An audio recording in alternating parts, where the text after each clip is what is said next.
ईश्वर सबके लिए उपलब्ध है, सर्वाधिक सहज तरीके से उपलब्ध है।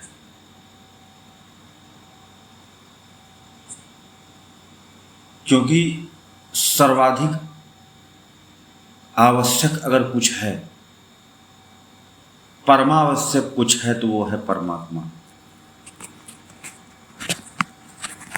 जो चीज़ हमारे लिए जितनी अधिक आवश्यक है वो हमें उतना ही सहजता से प्राप्त है। जैसे हमें आवाज़ से भी अधिक भोजन की आवश्यकता है, तो फिर भोजन आवाज़ से अधिक सहज है। भोजन से भी अधिक पानी की आवश्यकता है। बिना भोजन के भी हम कई दिनों जीवित रह सकते हैं, लेकिन पानी के बिना हम अधिक दिन जीवित नहीं रह सकते। तो पानी उससे अधिक सहजता से उपलब्ध है। पानी से भी नितांत आवश्यक है वायु, और बिना वायु के हम कुछ मिनट ही जीवित रह सकते हैं। बड़े ही प्राणायाम तथा श्वास की एक्सरसाइजेस से हम अपने वायु को रोक तो सकते हैं, कुछ सीमित समय के लिए ही रोक सकते हैं। अतः वायु हमारे लिए और अधिक करीब और सहज है। वायु से भी अत्यंत आवश्यक है अंतरिक्ष तत्व, जिसके कारण ही दिशाएं हैं, जिसके कारण ही स्थान है जहां पर कि कुछ प्रकृति का क्रिएशन देखने को मिल रहा है। प्रत्येक परमाणु में देखा जाए तो 99.99% अगर कुछ है तो वो है इम्प्टी स्पेस, खाली स्थान, अर्थात कि कुछ नहीं है। और यह हमारा शरीर इन्हीं परमाणुओं से मिलकर बना है। हमारा शरीर ही नहीं अपितु यह ब्रह्मांड भी परमाणुओं से ही बना है। और इन समस्त परमाणुओं को अगर हम, जिनसे कि ब्रह्मांड बना है, इन्हें एक करके देखें तो अगर हम इसको जोड़ें तो पाएंगे कि 99.99% फिर क्या रहेगा? कुछ नहीं रहेगा, खाली स्थान। और यही जो कुछ नहीं है, यदि यह कुछ ना रहे तो कुछ भी नहीं रहेगा। जो कुछ है वो इस कुछ नहीं के कारण है, और यह कुछ नहीं ना रहा तो कुछ ना रहेगा। ये समस्त ब्रह्मांड सिकुड़ करके अपनी सिंगुलरिटी की अवस्था में पहुंच जाएगा, डायमेंशनलेस, टाइमलेस स्थिति।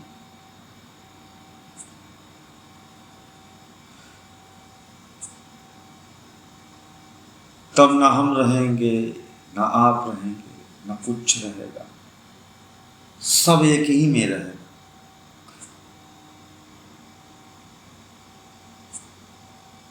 तो यह अंतरिक्ष तत्व सर्वाधिक आवश्यक होने के कारण यह और अधिक सहज है। वायु के बिना तो हम कुछ मिनट जीवित भी रह सकते हैं, लेकिन अंतरिक्ष तत्व के बिना तो अस्तित्व ही नहीं बचेगा, इस सृष्टि का अस्तित्व नहीं बचेगा। लेकिन इससे भी अगर कुछ अत्यंत आवश्यक है तो वह है परमात्मा। क्योंकि इस अंतरिक्ष तत्व के वजूद, और ये जब अंतरिक्ष तत्व भी मिट जाता है, सब एकात्मकता की अवस्था में, सिंगुलरिटी की स्टेज में आ जाता है, तब भी तो कुछ तो होता। और वो होने के लिए जो अत्यंत आवश्यक है वो है परमात्मा। इन घटनाओं के अनवरत आवृत्तिक रूप से दोहराने के लिए अंतरिक्ष तत्व के उत्पत्ति और विनाश के लिए भी कोई आवश्यक आधार की आवश्यकता है तो वो है परमात्मा। यानी हमें सर्वाधिक अगर कुछ चाहिए तो वह है परमात्मा। तो परमात्मा हमारे सबसे सहज है, सबसे ज्यादा करीब अगर कुछ है तो वो है परमात्मा। जिसे पाने की भी आवश्यकता नहीं है, वो प्राप्त है हमेशा से, वो है परमात्मा।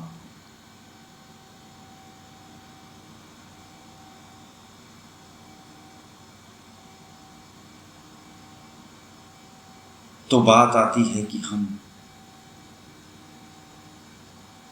ब्रह्मांडों की आवृत्तियों पर आवृत्तियां हो जाती, न जाने कितने कल्प कल्पांतर बीत जाते हैं, और हम उस सबसे करीब होते हुए भी उस परमात्मा से विलग कैसे हैं।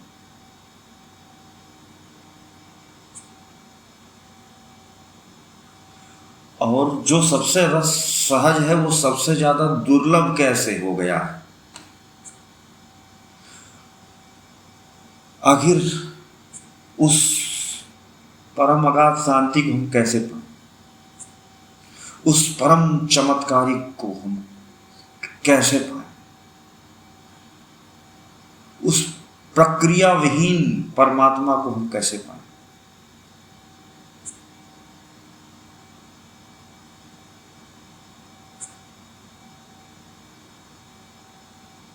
क्या तप से, क्या ध्यान से, क्या ज्ञान से, क्या हम किसी भी प्रकार के सामर्थ्य का प्रयोग करके उस परम अनंत को पा सकेंगे। हमारा सामर्थ्य की एक सीमा है। कितना भी बड़ा शक्तिशाली ब्रह्म हो, महाब्रह्म हो, परम ब्रह्म हो, उसके भी सामर्थ्य की एक सीमा है। और जो सीमित है वो असीमित को कितना भी प्रयास करके कहां जान सकता है।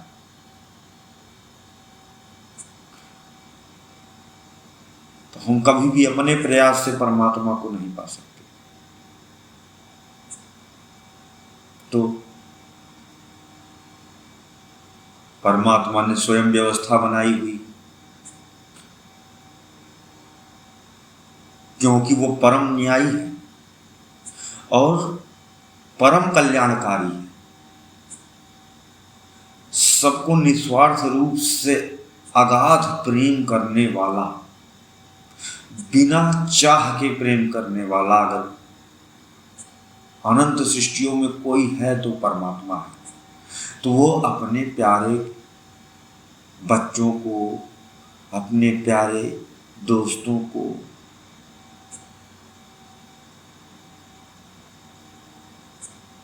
अपनों को, क्या वो ऐसे ही छोड़ देता?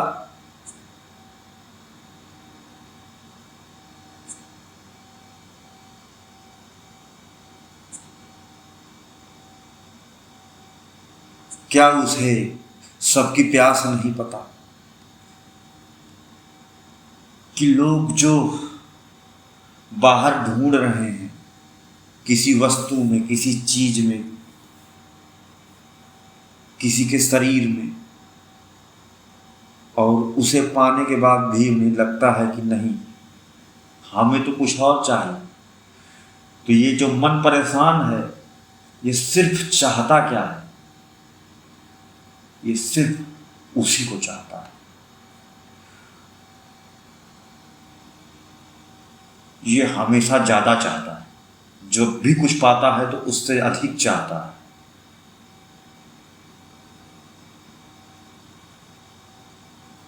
तो इस प्यास को बढ़ाते चले जाओ तो अंत कहाँ होगा? असीमित पर जाकर के अंत होगा। और असीमित कौन है? सिर्फ परमात्मा है।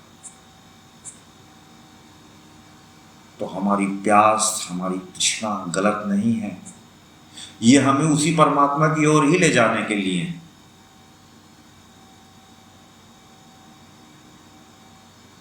इनकी अत्यंत आवश्यकता है, इसीलिए इनका वजूद है। जिसकी आवश्यकता नहीं उसका वजूद नहीं। तो जो कुछ भी है वो नितांत आवश्यक है।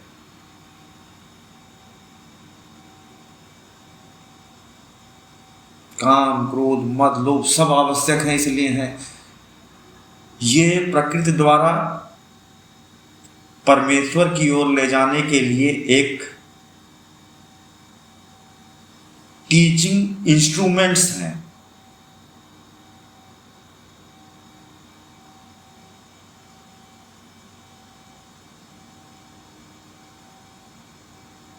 शिक्षक रूप में प्रकृति इन्हीं उपकरणों के माध्यम से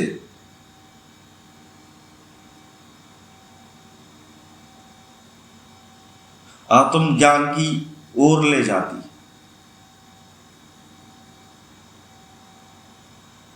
और प्रकृति आत्मबोध के साथ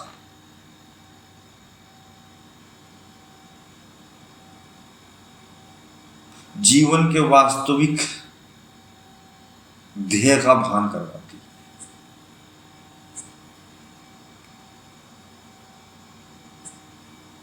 लेकिन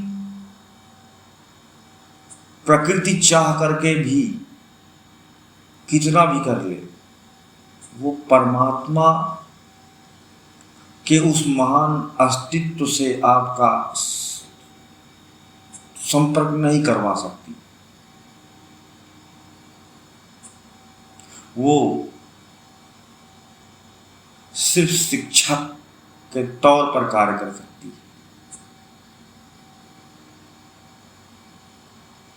तो फिर कैसे मिलेगा परमात्मा?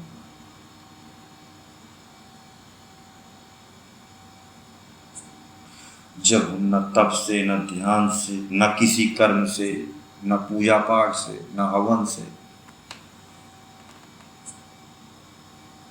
न ही प्रकृति ही करवा सकती, न कोई देवी देवता करवा सकता।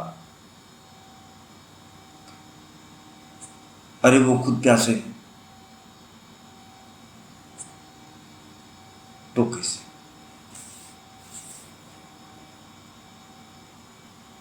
परमात्मा परम न्यायी होने के कारण वो आपको स्वयं से वंचित नहीं करेगा।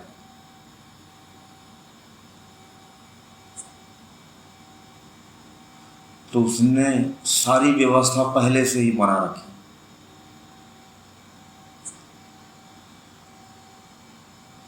वो सदा से हर किसी के साथ है।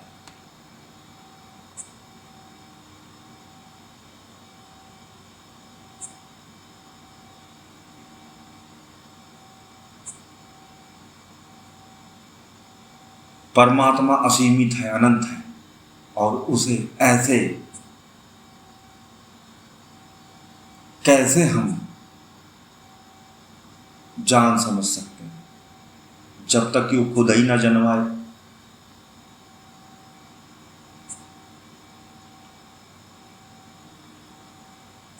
प्रत्येक जीव, चींटी, घड़ियाल, पेड़ पौधे,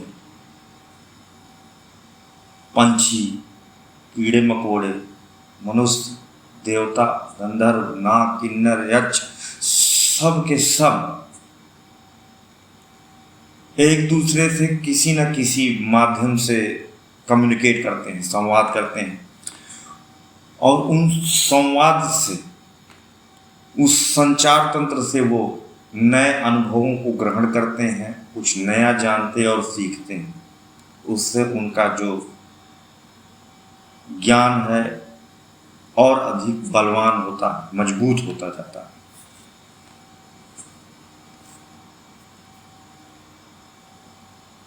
और ये हमारा एक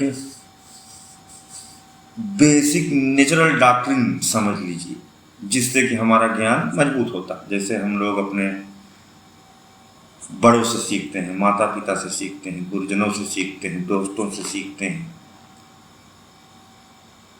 जीवों के क्रियाकलाप से सीखते हैं, पुस्तकों से सीखते हैं, ग्रंथों से सीखते हैं। तो ये सब क्या है? संचार का एक माध्यम है, उन्हीं से सीख रहे हैं।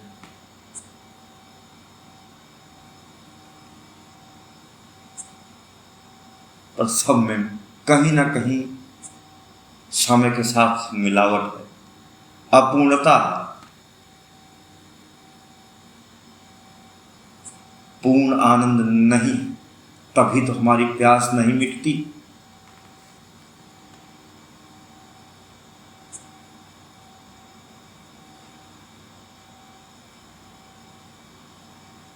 जैसे ही हमारा किसी भी योनि में जन्म होता है, जन्म के पहले भी जब जन्म हुआ था, करोड़ों अरबों जन्म हुए थे, तब से वो तुम्हारे साथ है, एकदम।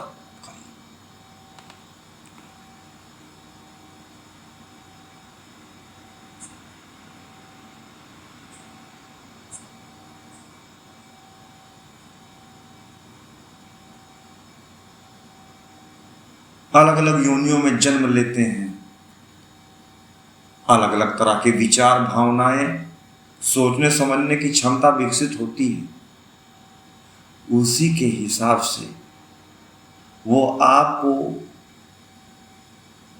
समझ पा सकने की दशा के हिसाब से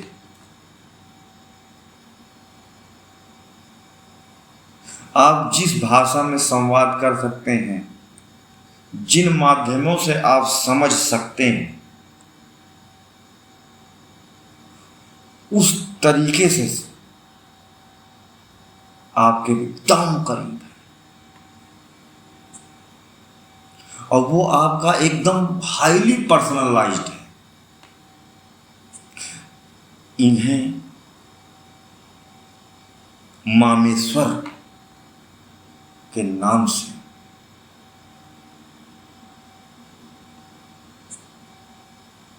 महसूस किया जा सकता है।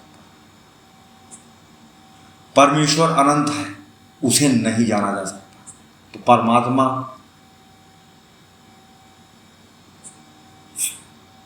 स्वयं के अगाध अस्तित्व का बोध कराने के लिए और हमारे सभी कर्मों को भस्मीभूत करने के लिए, हमारे जीवन को चमत्कारों से भरने के लिए भी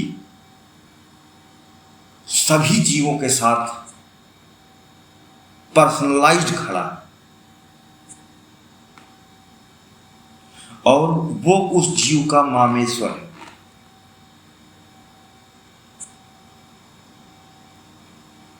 अब ये बात समझी जाए कि मामेश्वर क्या है। जैसे एक परम अक्षत परमात्मा, अविनाशी परमात्मा, एक सदा एक जैसी अवस्था में रहने वाला भगवान, अविचल,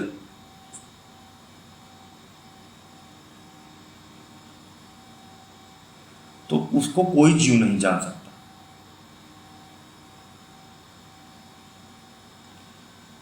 लेकिन उस हर जीव का अधिकार है कि उसे जाने, उसके चमत्कारिक स्वरूप का आनंद ले, उससे सीखे। तो परमात्मा ने ये व्यवस्था बना रखी। जैसे ही कोई जीव गर्भ में आता है तो वो एक नया सोच के साथ आता है, तो वहां से ही वो उसको प्यार करना शुरू कर देता है। हर जीव के अलग संस्कार हैं, हर जीव का अलग जीवन है, हर जीव के साथ घटित होने वाली उसके पूरे जीवन की घटनाएं फिक्स हैं और अलग हैं। तो सबके लिए एक ही ईश्वर कैसे हो सकता है? एक ही दवाई कैसे काम करेगी?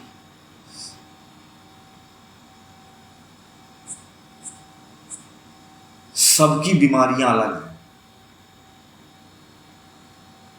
तो एक ही दवाई कैसे काम कर जाएगी? तो वो हम एक ही परमात्मा हर प्रत्येक जीव के लिए, उसके लिए जो एकदम पर्सनलाइज्ड होता है, जो एकदम उसके जैसा उसकी सोच है, जैसी उसकी इच्छा है, जिसको वो अच्छे से समझ सकता है, उस हिसाब से वो होता है। वो मामेश्वर। क्योंकि हमें अपना टाइप का बहुत अच्छा लगता है, क्योंकि हमें ऐसा अच्छा लगता है जिसको हम बड़े आसानी से ग्रहण कर सकें, और उस अगाध अनंत को कोई ग्रहण ही नहीं कर सकता। तो मामेश्वर है, आपका मामेश्वर, अपना मामेश्वर ढूंढो। जब गर्भ में थे और उसके पहले जिस गर्भ में थे, जो जीवन में थे, जिस योनि में थे, वहां भी था वो, और उसी तरीके से प्रसन्नाहित था।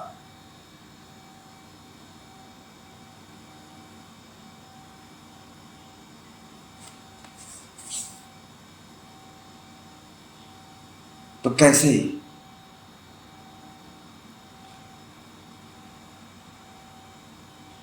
सबसे पहले तो हमें दूसरों के बनाए हुए भगवानों का त्याग करना होगा। वो तुम्हारे किसी काम नहीं आने वाले। थोड़ा बहुत अगर टच हुआ किसी मामले में किसी के द्वारा बनाए गए भगवान से, तो वो तभी काम करेगा जब उसकी मैचिंग तुम्हारे लिए जो भगवान है, मामेश्वर, उससे मैचिंग होगी, तब वो कल्याणकारी हो जाएगा। अब हम ये ढूंढे कैसे? तो सबसे पहले है कि हमने कहा कि वो पर्सनलाइज्ड है, उसे पता है कि तुम्हें क्या चाहिए। तो आपको पहले ये देखना कि सच में मुझे क्या चाहिए। तो आप पहले ये सोचो कि आपके भगवान में क्या होना चाहिए, ये सोचो। आपको दूसरे भगवान में नहीं जाना कि वो भगवान कैसा। आपको ये सोचना है कि आपका भगवान कैसा होना चाहिए, आपके भगवान में कौन सी शक्तियां होनी चाहिए। पूरा मन से सोचो, आपके भगवान में कितनी ताकत होनी चाहिए, कौन सी ताकत होनी चाहिए। तो हमेशा इसको सुप्रीम पर रखना, क्योंकि उसका नेचर ही है सुप्रीम। कभी सीमित मत रखना। जो भी भगवान सोचना, उसके पास अनंत शक्तियां होनी चाहिए, अनंतता होनी चाहिए। वहां अपने आप कितना भी कुछ भी सोचोगे, पहुंचोगे ईश्वर पे ही जाके। फिर उस भगवान के पास परम चमत्कार, तो कहां जाएगा फिर तुम्हारा दिमाग? डायरेक्ट वही, उस तुम्हारे भगवान के पास तुम्हारे दिल की हर एक बात समझने की कुव्वत होनी चाहिए। ऐसा नहीं कि भगवान के पास छाती पीटनी पड़े, ऐसा नहीं तुम्हारे भगवान के पास जाकर के माला जपनी पड़े, ऐसा नहीं कि तुम्हारे भगवान को खोजने कहीं जाना पड़े, ऐसा नहीं कि उस भगवान को पाने के लिए तुम्हें मत्थे घिसने पड़े। वो भगवान तुमको इतना प्यार करने वाला होना चाहिए कि तुमको पहले ही आके अंगीकृत कर लेने वाला हो। जैसे हम गिरने वाले हों तो हमें नहीं पता होता, छोटा बच्चा, और हमारे माँ बाप कैसे संभाल लेते हैं।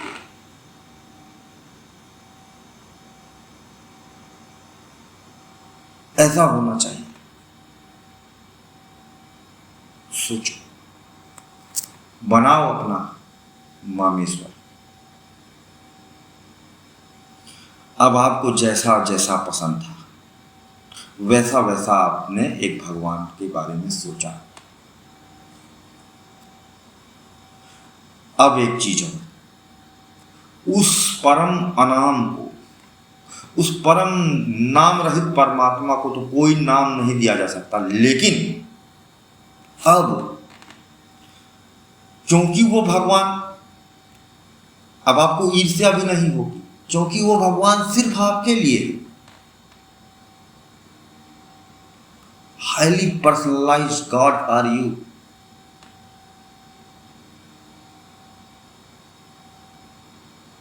जो सिर्फ तुम्हारा, और किसी के काम भी ना आएगा वो।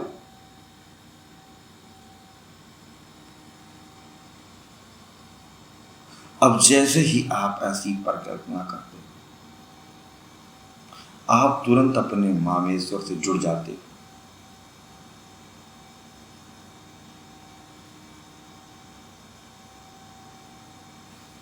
अब उसे एक नाम दो, एक ऐसा गुप्त नाम जो तुम कभी किसी से मत बताना। बस तुम अपने मन, अपने हृदय में, क्योंकि यह भी बहुत ही पर्सनलाइज्ड है, टॉप सीक्रेट, उस अनाम को, नाम रहित को थोप दो, एक नाम चिपका दो।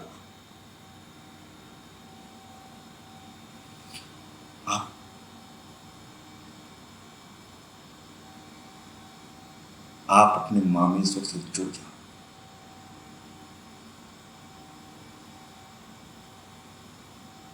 वो स्वतंत्र है, उसको जैसा रूप रंग देना चाहो दे, जैसा मन पसंद हो वैसा बना लो। अरे तुम क्या बनाओगे, वो पहले से उसी तरह से तुम्हारे लिए था ही, बस तुम सोच अभी पा रहे हो। ऐसा नहीं है कि तुम उसे क्रिएट कर रहे हो, वो पहले से ही जैसा जैसा तुम सोचते वैसा वैसा वो पहले से बना हुआ है तुम्हारे लिए, है ही है हमेशा से।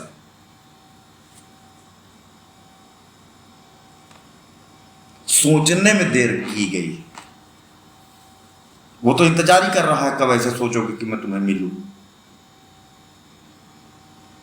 अब तुम्हारा सीक्रेट गॉड रेडी, तुमसे दोस्ती के लिए, तुमसे प्यार के लिए। बस ध्यान रहे उसे एक नाम चिपका करके, और वो नाम दम तुम जानो, तुम्हारा भगवान जाने, और दूसरा कोई न जाने।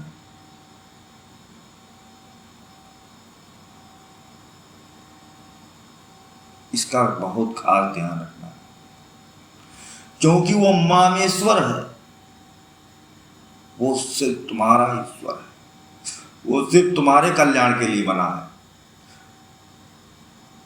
और वो तुम्हारा ईश्वर तुम्हारी सारी विपदाएं जानता है, तुम्हारे आने वाले समस्त भविष्यों को जानता है, तुम्हारे जीवन की एक एक घटना पर उसकी नजर है, क्योंकि वो पर्सनलाइज्ड तुम्हारे लिए है।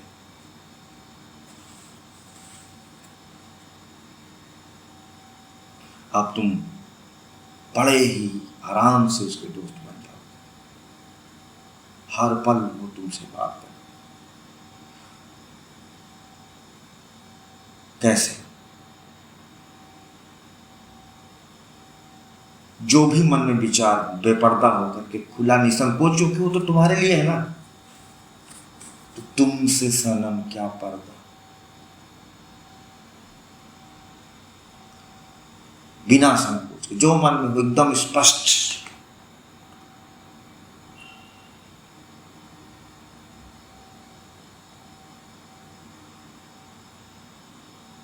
वस्त्रहीन, यह है असली दिगंबरपन। शरीर से वस्त्र उतार देना दिगंबरपता नहीं है, यह है वास्तविक दिगंबरपन, जिसके बारे में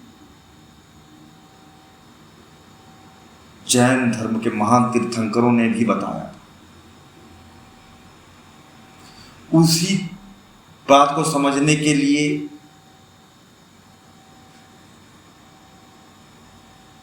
दिगंबरता की प्रैक्टिस की गई थी। अगर आप इस बात को समझ जाते हो तो आपको कुछ भी करने की आवश्यकता नहीं, आप अपने ईश्वर के सामने वैसे भी नंगे हो। वो सब पहले से ही जानता, उससे सब पता, हर एक बात। परेशान हो तो उससे शेयर कर, टेंशन हो रही है बता।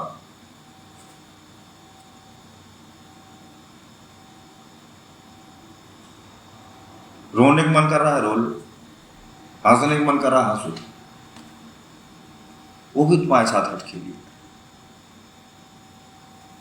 कोई प्रश्न आ रहा है, विचार आ रहा है तो उसे पूछो, और वो कैसे उत्तर देगा, उसके उत्तर देने के माध्यम भी अनंत है।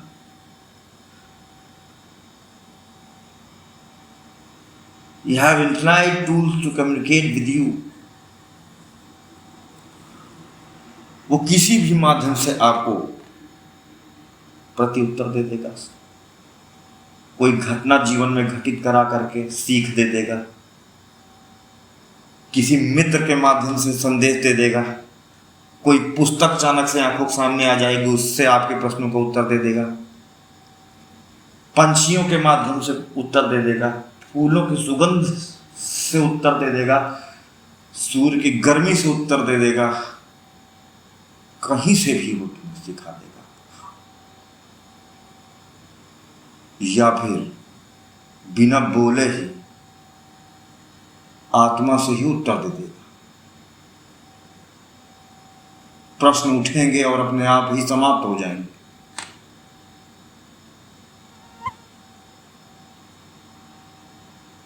यह अवस्था भी कुछ समय बाद बन जाएगी।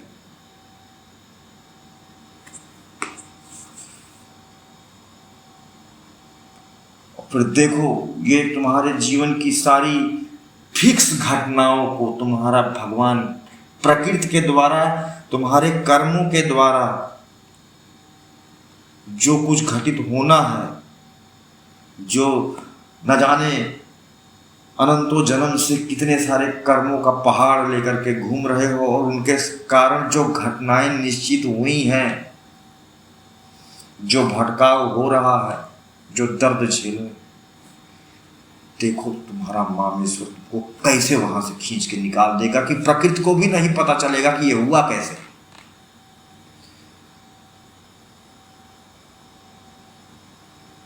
जो जीवों की गतिविधियां उनके कर्म नोट करने के लिए प्रकृति का सॉफ्टवेयर है, ये खुद नहीं समझ पाएगा।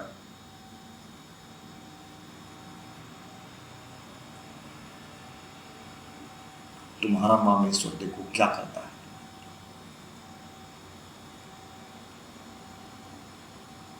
अब धीरे धीरे वो एक शिशु को और प्रौढ़ करेगा। कुछ समय के बाद जब ये प्रेम और प्रगाढ़ होता जाएगा, तो जैसे जैसे जो कुछ भी दृश्य दिखाई दे रहे हैं, जो भी सामने दिखाई दे रहा है, जहां भी दिख रहा है, सब में वो परमात्मा की अनुभूति प्राप्त होने लगी। वही मामेश्वर अब आपको अन्य के अंदर भी दिखाई देगा। जो भी सामने, उसमें आपको वो मामेश्वर दिखाई देगा। जिससे भी कहीं भी संवाद कर रहे हो, उसमें वो मामेश्वर आपको अंदर महसूस होगा।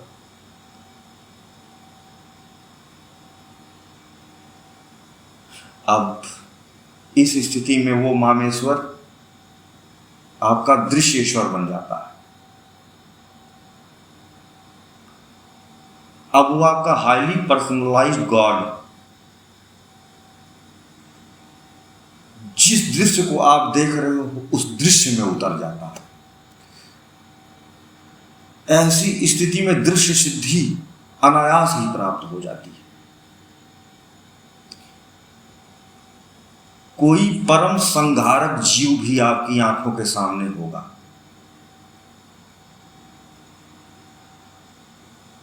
सबसे दुर्दांत से दुर्दांत महापापी नीच अधम व्यक्ति भी अगर आपकी आंखों के सामने होगा,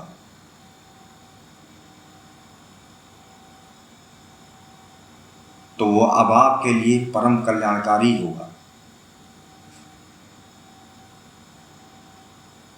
क्योंकि उसकी आत्मा में भी वही ईश्वर स्थित है और आप उसके तो दोस्त हो।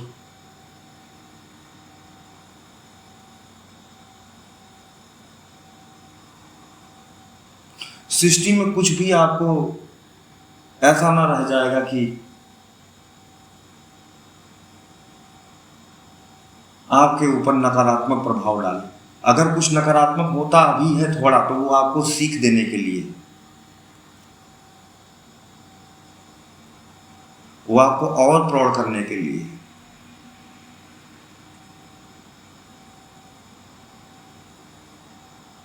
जैसे कि एक कुशल शिक्षक कभी कभी डांट लगाता है हमारे कल्याण के लिए ही, पर उसमें भी उसका प्रेम निहित होता है। माँ बाप हमें कभी कुछ बोल देते हैं, कभी पिटाई भी कर देते हैं, उसमें उनका प्रेम निहित होता है, कल्याण की भावना होती है हमारे लिए।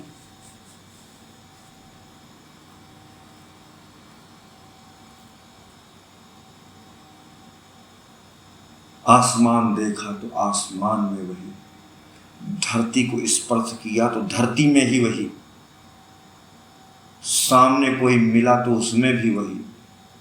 तो वो कितना भी कुछ भी, वो आपका नुकसान नहीं कर सकता, उसका मन नहीं जान सकता ये बात।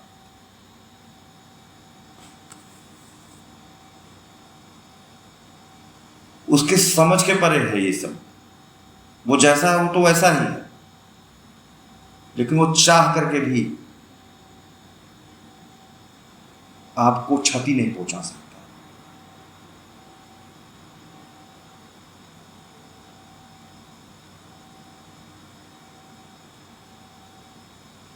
समस्त सृष्टि क्या है? आप क्या समस्त सृष्टि को देख सकते हैं? नहीं। आप जहां हो, आप अपनी दृश्य सीमा तक ही देख सकते हो। अगर आप मोबाइल फोन में कहीं दुनिया का दृश्य देख रहे हो, तो मोबाइल फोन आपकी रेंज में है। आप अपनी दृश्य सीमा गत ही संसार देखते हो, और आपकी दृश्य सीमागत तक ही संसार है।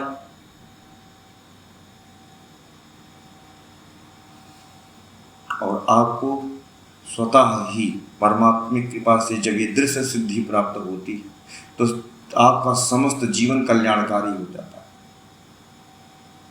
और आपकी दृश्य सीमागत जो जीव भी आएंगे, उनका भी कल्याण ही होगा।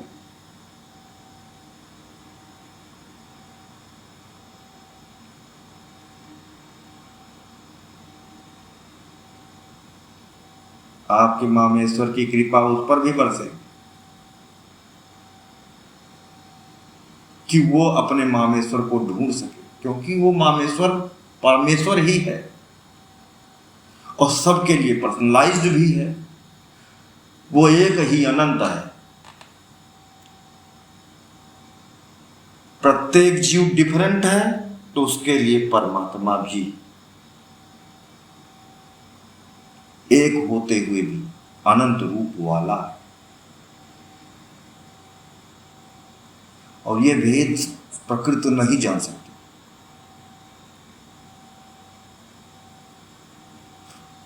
क्योंकि परमात्मा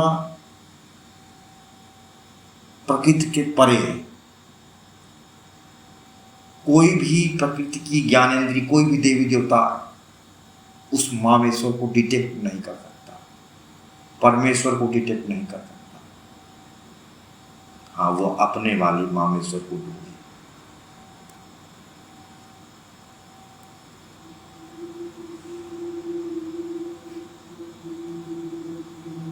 जो उसके लिए सबसे सुलभ बैठा वेट कर रहा, तू मुझे कब ढूंढेगा भाई, मैं कब से तेरे लिए पर्सनलाइज्ड बना बैठा हूं और तू मेरी तरफ देख भी नहीं रहा, तू पड़ा है इधर उधर परेशान घूम रहा और खोज मुझे ही रहा। क्योंकि भगवान तो एक ही, लेकिन हमें दूसरे का बनाया हुआ भगवान में कहीं ना कहीं कमी दिख जाता है। दूसरा का भगवान किसी ने अपना मामेश्वर शेयर किया, कुछ का मामेश्वर अस्तित्व में है, जिन्होंने कल्पना सीमित रखी तो उनको अस्तित्व देखने को मिल गया कैसे भी, तो दूसरे वाले को उसमें संतुष्टि नहीं आती। तुम्हें कहाँ संतुष्टि है, बस वहीं पकड़े बैठे रहना। पूर्ण संतुष्टि ऐसा भगवान बनाओ अपना खुद का। बनाओगे क्या, वो पहले बना है, सोचो वो तुम्हारे लिए वैसा का वैसा बना, पहले से वेट कर रहा कि तुम कब उसकी तरफ देखो। जैसे तुम जिससे बहुत प्रेम करते हो, तुम्हारी प्रेमिका तुम्हें बहुत समय से नजरअंदाज करती है, वो हर बार निकल जाती है तुम्हारी तरफ देखती ना, लेकिन एक दिन इसे पलट कर देखे और मुस्कुराती, फिर देखो तुम्हारे अंदर कितना आह्लाद उत्पन्न होता है। वैसे ही वो परमात्मा तुम पर कृपा की बौछार मार देगा, प्रेम का सागर उड़ेल लेगा।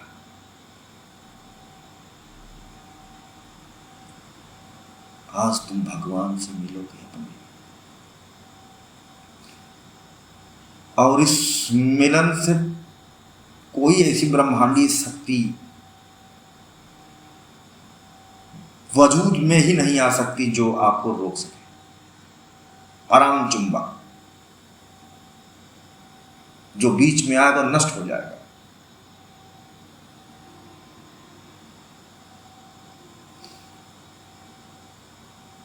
अब आपका ही परमेश्वर दृश्येश्वर भी है,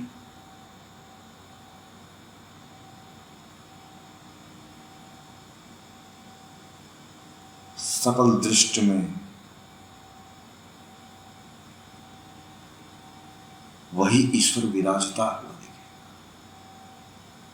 और जहां तुम्हारा भगवान हो वहां पर तुम्हारा कौन क्या बिगाड़ सकता है।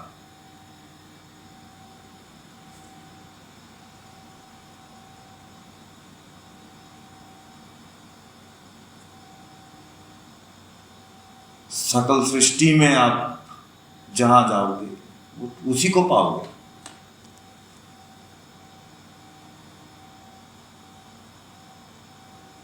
अब यह प्रेम और प्रगाढ़ होता है और प्रगाढ़ होता है। जब हम मन हैं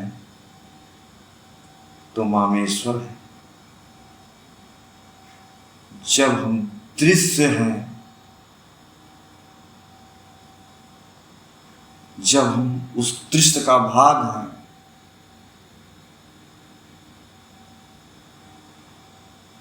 नियोजित घटनाएं घटित हो रही हैं, तो वहां पर वो दृश्येश्वर है। और जब आंख बंद कर लिए अपने अंदर परम मौन की अवस्था में वो आपको अपने अंदर घटित होता हुआ दिखना शुरू होगा, अपने हृदय में महसूस होना शुरू होगा कि अरे तो जो बाहर दृश्येश्वर था ये तो मेरे अंदर भी तो है।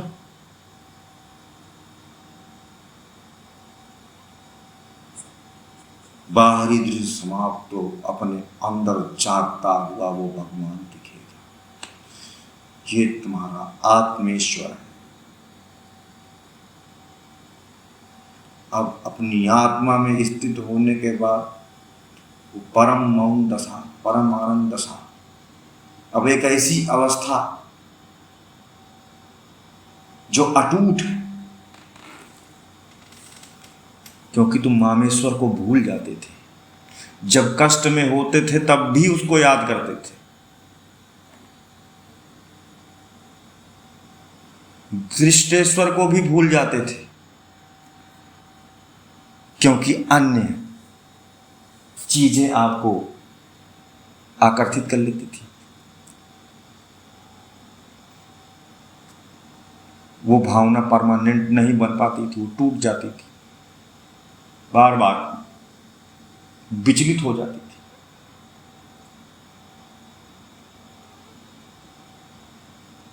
क्योंकि दोस्त कितना भी खास हो, हम 24 घंटा जैसे उससे बात नहीं कर सकते। वहां भी एक डिस्टेंस है। अब कहाँ है डिस्टेंस? जब तुम्हारा मामेश्वर तुम्हारे हृदय में है, अब वो आत्मेश्वर अखंड, तो डायरेक्ट ही हो जाता, तब भी अटूट स्थिति बनती।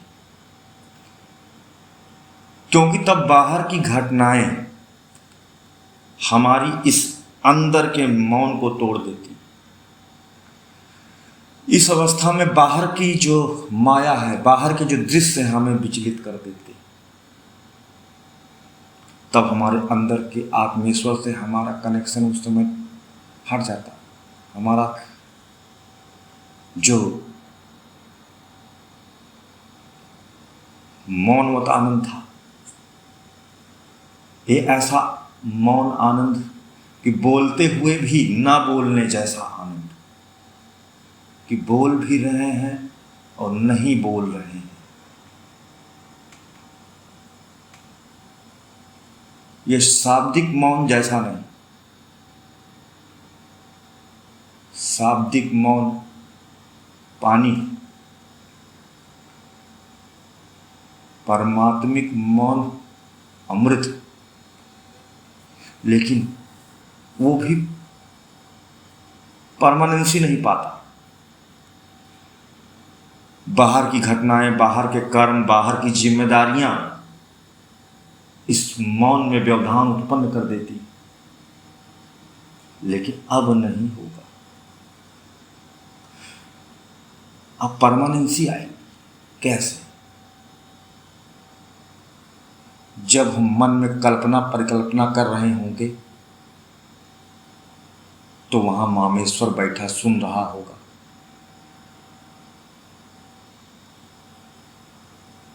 और जब हम फिर बाहर की दुनिया में कर्म कर रहे होंगे तो वहां पर दृष्टेश्वर होगा। जहां जाओगे वहां वो होगा। वो तुम्हें सब जगह सामने दिखाई दे, सबके आत्मतल में, सजीव निर्जीव सब में बैठा। लेकिन उसे सजीव से आप अधिक समझ पाओगे।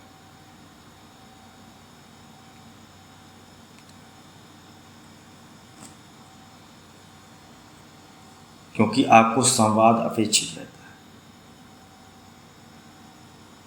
और जब हम सारे कर्म से अलग, कल्पना परिकल्पना भी शांत हुई, आत्म स्थित हुए तो आत्मेश्वर। अब क्या है?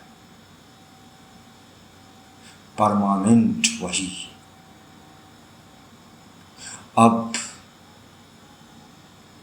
वो होगा, घटित होगा जो कभी सोचा नहीं होगा।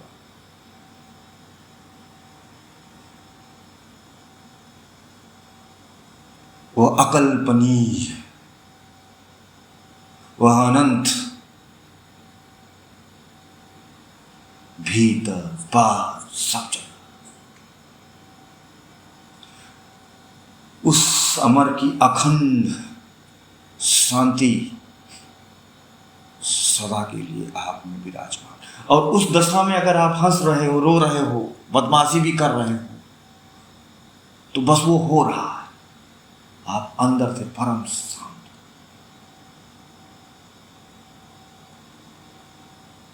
ये बाहरी दुनिया की घटना के खेल बस खेल लगेंगे, दुखी होना भी खेल, सुखी होना भी खेल, हंसना भी खेल, रोना भी खेल। और आप इन सभी खेलों के दृष्टा होगे। क्यों? क्योंकि भाई आप परमेश्वर की गोद में हो।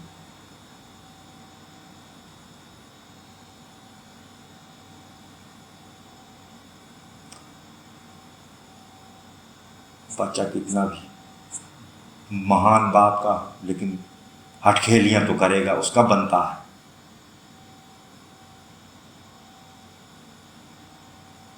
रोएगा, रो।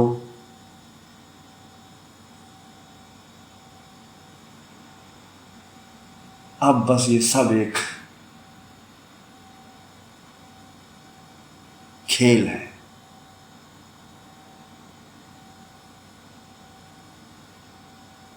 माया सबको भरमाती है। अब तुम माया को ना भरमाए तो कहना।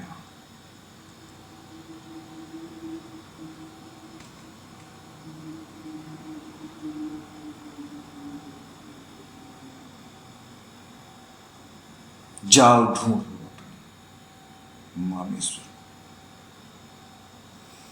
जाओ जल्दी मिलो उस भगवान से। यही एक तरीका है जिससे उस परम अनंत के अगाध स्नेह, अगाध चमत्कार, अगाध आनंद के रस को पी सकते। अन्यथा अन्य कोई विकल्प नहीं कि उस असीमित अगाध परमात्मा को कहीं और अन्य दूसरी विधि, दूसरों के बताए हुए टेक्निक और मेथड से ढूंढ सके। नहीं, तुम अपना मेथड अपने मांगे से जाओ, वो तुम्हें बुला रहा। कब से याद कर रहा, जाओ मिलो।